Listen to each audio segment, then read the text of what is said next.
look at the bottom of page 2 of your handout packet, please. After the British attacked Fort McHenry, what was still there in the morning?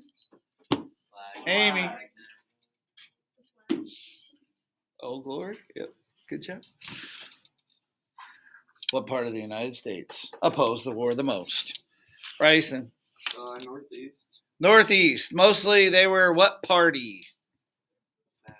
Federalists, yes.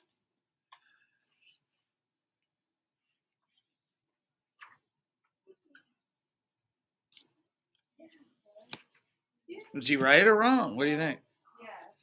In January of 1815, where did a fleet of 7,500 men land? Kaylee. Who was U.S. General, everybody? Jackson. What improvised strategy did he use for protection? Ella. Yeah, and those were cotton bales. Don't think of them as what you find in your medicine cabinet. These were very tightly bound bales, extremely heavy, hundreds of pounds each. The musket ball would not penetrate them. Okay, I don't want you to think of cotton as in like the thickness of your shirt was what the protection was supposed to be. No, this is different. I'll show you pictures. Okay, on we go. How did the fighting end, everybody? And notice that's the battle, not the war itself. That's the battle, not the war. Okay. What effect did the battle have on Andrew Jackson? Bryson? You bet. What did the War of 1812 then finally do to the I kind of got ahead of myself. Federalist Party? What did it do? Destroyed. Did you ever do something that you don't really care who wins? I doubt it. But you're supposed to. Remember, it's not who wins or loses, it's how you play the game, right, Jesse? Right. Well, you know, the War of 1812, I want you to think of it that way. When this war is over, nobody really cared. As far as the United States was concerned, they stood up to Britain and won this time, even though really I don't think they did. No one cared. Everybody felt good about it, and that's all that mattered. Everybody got a trophy. And that's all that mattered. Something to be said for that. A lot to be said for that, isn't there? Boy, could we ever discuss that one. What is nationalism? What's nationalism? Evelyn? Strong feelings of patriotism for your country. Yeah, I would go even one step further. I think Valentine. Strong love for your country. You ever see the Love Boat from the 1970s? I didn't think so. Whole different ball game. Okay. What do we got next? What treaty ended the war? Ghent. Treaty of Ghent. Named for the city in Belgium. Why Belgium? I have no idea. How much territory changed hands? This is the biggie, everybody. None. Zilch. Zero. Nada. What did the Convention of 1818 establish? U.S. Canada. Good. And what did the two countries agree to claim jointly, peacefully, happily? Not really. For the next 10 years. Up to the screen. Let's read through this. Another big outcome of the War of 1812. Aiden, please. Francis Scott Key Rich, the defense of Fort McHenry, columns, which will be the words in the Star Spangled Banner while watching the British attack Baltimore. So the name of the poem was The Defense of Fort McHenry, or M. Henry, however you want to say it. And turns out that it will become the Star Spangled Banner later on. Now, just to be clear, Francis Scott Key did not add the music to it. He was not a composer, but he did write the poem. Now, on the bottom left, I'm not too worried you write all this down, but understand he was a lawyer living in Georgetown. Does anybody know where Georgetown is? Close. Yeah. Well, no, it's Virginia. It's actually a suburb of Washington, D.C. You know what? It might actually be in Virginia. Or is it actually in D.C. City? I'm not sure. He's a lawyer.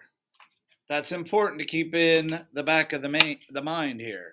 You ready? Okay. So here we go. Keep going, Aiden. I know we covered this Friday, but this will be a quick review. Go ahead. The fort at Baltimore was Fort McHenry. Commander was Major George Armstead. Asked for a flag so big that the British would have no trouble seeing it from a distance. And there's Fort McHenry. There's the flag. Mary Pickersgill makes the flag. It's on display at the Smithsonian. Now, enter to our story a man named Dr. Beans. And before I show you this slide, I want you to think Dr. Beans was arrested for being a spy. Anybody catching on? What does someone who's arrested get? Oh. Lawyer. A lawyer. Who's the lawyer? Probably Francis Scott Key. Now we're getting somewhere. Watch what happens now. Okay. So Baltimore would be attacked next. Yeah. Get way ahead of myself. Okay. Baltimore would be attacked next. Go ahead and go. Baltimore would be attacked next.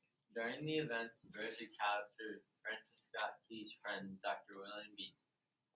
Friends of Dr. Beans asked Francis Scott Key, a Georgetown lawyer, to go to British Commander Ross and negotiate the release of the position. On a rowboat, he reached the British squadron on September 7th, and the British General Ross promised to release Dr. Beans. Even though the British agreed to release Dr. Beans, the British wanted to let Beans, Key, and Skinner leave at this time because the three men had overheard the British making plans to attack. They were placed under guard on a British ship. Okay. So now picture Francis Scott Key on a rowboat going out to the British squadron. What do you think, Bryson? You think he might be intimidated? Might be scared? Now, he must have been a good lawyer because he was able to go up to the British commander and get the release fulfilled for his friend, Dr. Beans. Skinner, by the way, was another prisoner. So, he does a good job. He gets the guy released. But the British say, you heard our plans. You know we're going to attack and we're not letting you leave. Does that make sense? Not really. The whole British squadron was there. They're not there to have boat races. Everybody knew what was coming. Okay? So it wasn't really too much of a surprise. Everybody knew the attack was coming. Does that make sense? They weren't in the ships playing euchre. Okay? So, they're kept prisoner on board the ship that night. Anybody catching on? That night. What's that time period right before dark called? I know you're thinking dusk. What's another word for it? Dawn's in the morning. Yeah. Twilight. Twilight zone. Twilight is another word for dusk. Learn some vocabulary. Twilight is another word for dusk. The movie is the best. Well, actually, I'm sorry. Twilight. Actually, I think the series are better. Anybody see the Monsters Are Due on Maple Street? Yeah, we've watched that in class. There you go. It wasn't awesome. So, right before dark, it is what? Twilight. Twilight. And it was, Sarah? Gleaming. Yeah, now we see where this is going. Yeah. Wow. Okay, a little bit more as we go through this story. Kaylee, please. Following the burning of public buildings in Washington, D.C. in August 1814, it seemed obvious that Baltimore was the next target for the British. The British general who had overseen the destruction in Washington, Sir Robert Ross, openly boasted that he would force the city's surrender and make Baltimore his headquarters.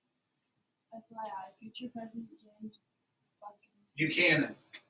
was at the Battle of Baltimore, helping to defend the city and So a little tidbit there. James Buchanan was there. James Buchanan will be president number 15. He's the only U.S. president from Pennsylvania. as it's been stated, although you definitely could make an argument for Joe Biden, who has roots in Scranton, although he represented Delaware in the Senate, depending on your opinion. Okay, so it really was not a secret. The Battle of Baltimore is coming next. The Battle of Baltimore, Fort McHenry is the name of the fort. Understand we could use both interchangeably there. Okay, Baltimore, Fort McHenry. A little bit of background here. The bombardment of Fort McHenry. Maggie, if you would please. Battle of Baltimore and Fort McHenry. This one was tired. The bombardment of Fort McHenry began in the early hours of the next morning. Bomb ships fired 13-inch cast iron high trajectory, exploding shells, each weighing 190 pounds over a distance of 2 miles. These fell upon the harbor batteries and inside the fort. One exploded on a 24-pound cannon, killing a lieutenant and 4 men. No sooner was the damage cleared away than another shell killed a surgeon. The third shell struck the fort's powder magazine and did not explode. Oh, yeah, it had exploded multiple times. And there you can see just a picture, obviously, there on the left is rather poor. Couple things here. Take notice of that. 13-inch cast iron high trajectory exploding shells. 13 inches. Now, if you've ever shot a cartridge, a rifle, think about the diameter of the cartridge. Now you're going to make it 13 inches at 190 pounds. That would actually have that much recoil that the ship would actually almost go underwater on the backside. Okay, think about the recoil. If you've ever shot a rifle, you know what I'm talking about. Imagine what that must have been like, 190 pounds going off.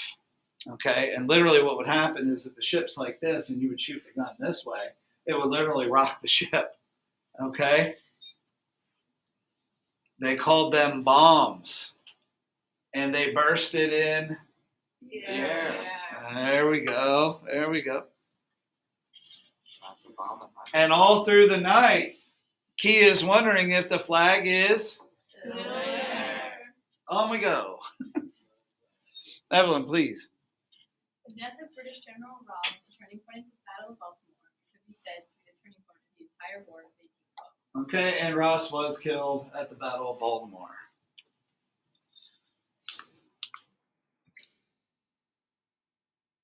I don't know if that's true, but it's been said that that could be the whole turning point of the war itself, not just Baltimore.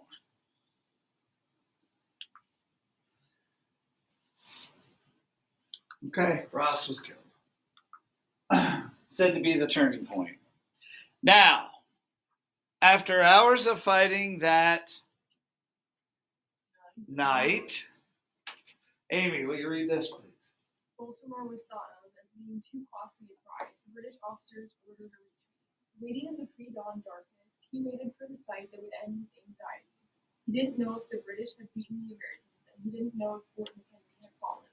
However, the following morning, he witnessed the joyous sight of General Armistead's great flag blowing in the breeze. When at last daylight came, the flag was still there. What do you know? Yeah, by the dawn's early light. That's why I said dawn. Keep going. It was still there. Yeah.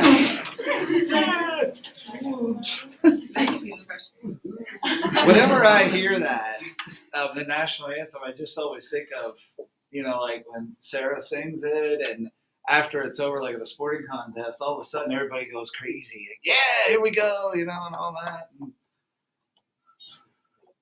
that's what I was saying. Yeah, the flag was still there. Yeah. Yeah. What comes next, Sarah? Saying as that star-spangled banner or the land of the free and the home of the brave. Okay, Key began to write on the back of a letter he had in his pocket. He was not a poet, and as you can see, the word there later. When exactly did he write this? It's very doubtful that he wrote the words of the national anthem or the Star-Spangled Banner while watching this vicious attack, okay, in the darkness when he can't see, things like that. Now, maybe he wrote some things down, but did he actually write the whole thing? Are there several copies out there? Yes. Which one is the actual original? Hard to say. But there's about 4 copies that exist. So probably what happened is when he got back to his hotel room or got home, he wrote it again. Okay, just like you might write papers, you might write rough drafts ahead of time, things like that. Okay, so on we go. Later he composed. Bryson, please. Later, he composed more lines and finished the poem Defense of Fort McHenry. It was printed in a newspaper for the first time in the Baltimore Patriot on September 20th, 1814. The poem was added to the music Anacreon in Heaven in October 1814. Baltimore actors sang Key's new song in a public performance and called it the Star Spangled Banner. Immediately popular, it remained just one of several patriotic airs until it was finally adopted as a national anthem on March 3rd, 1931 by Herbert Hoover. Okay, so I do want you to know the official name of the poem was Defense of Fort McHenry. The music was the Anacreon in Heaven. So if you add words and you add music, you have a song, and the name of the song is the Star Spangled Banner. Okay? So the poem, Defense of Fort McHenry, the music, Anacreon in Heaven, Star Spangled Banner. And I do want you to know it was President Hoover, actually during the Great Depression, that adopted this song as our national anthem. So as you can tell, it was a good 115 years later, 116 to be exact, after the war. It was not automatic. It was not immediate. Okay? 116 years after the war had ended.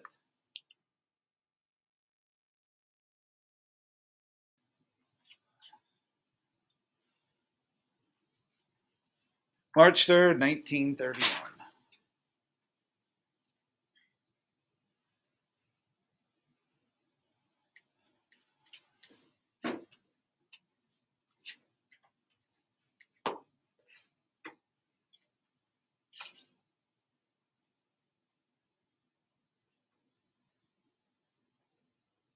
Okay, let's go through the rest of the story. Not worried at all that you write this down. Okay, but let's take a look at this. Aiden, please. The flag went on view for the first time after flying over Fort McHenry on January 1st, 1876, at the Old State House in Philadelphia for the nation's centennial celebration. It now resides in the Smithsonian Institution's Museum of American History. Okay, and you can go see it. Again, the holes in it were said to be from soldiers that took pieces of it as souvenirs. Very well protected. They actually did a major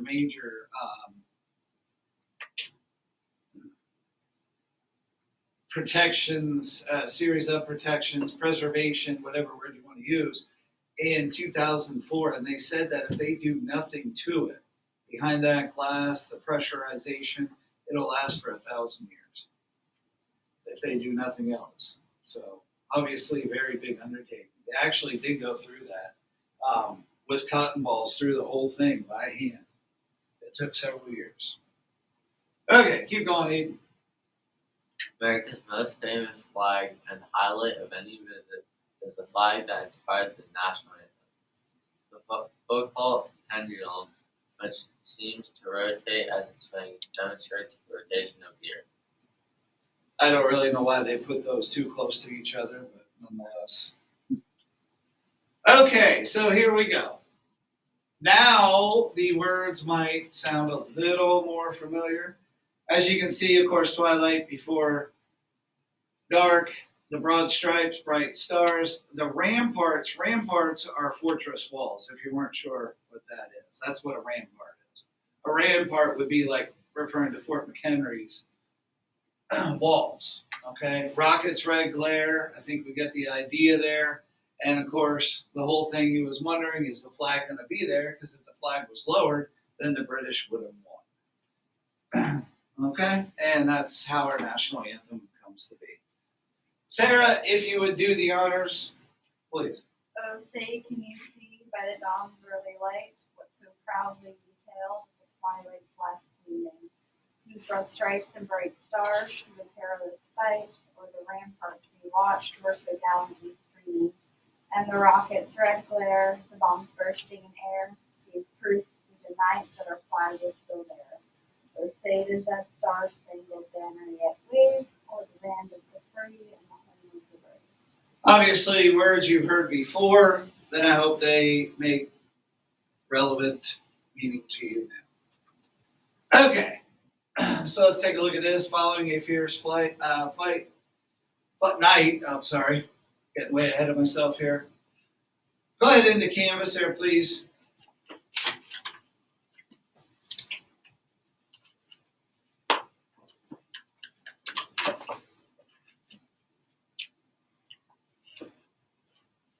And I think I do have that attached there in the module.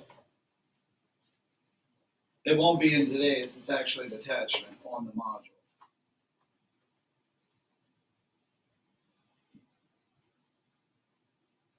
Yep, it's there.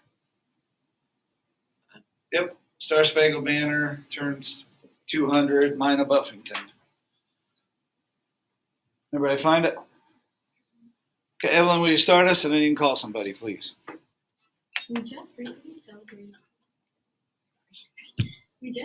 celebrated the 200th anniversary of our national anthem. Do you know you can sing Happy Birthday to